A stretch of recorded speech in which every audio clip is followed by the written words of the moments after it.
Dr. Renée Douville joins us now to tell us about some of the research initiatives as well. Because when you buy that ticket, that's where it's going to go to.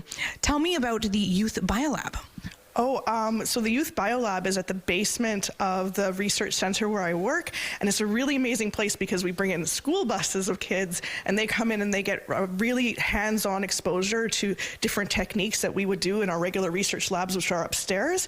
And it's a really great initiative to get students into STEM programs and interested in the work we do.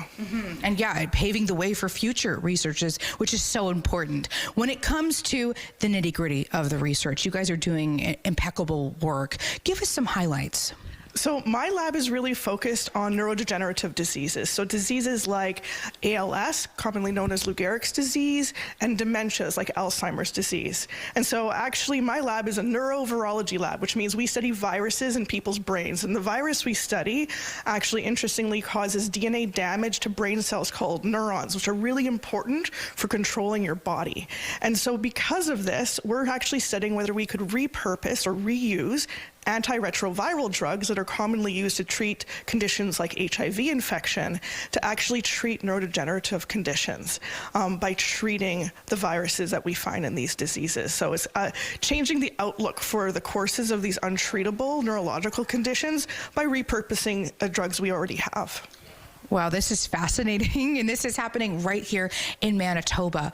When it comes to buying a ticket for the lottery, other than the fact that, you know, you could get $1.25 million in cash and a beautiful home, yeah. Why should people buy one? Well, I guess the big reason is donations that come into the foundation will support patient care, so primary patient care, as well as research at the research center.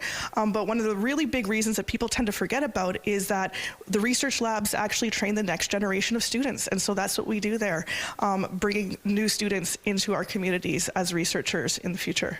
Thank you so much. StBMegamillionChoices.com is the website. I wanted to mention the 50-50 as well. It's anticipated to hit 1.2 million or above by tonight.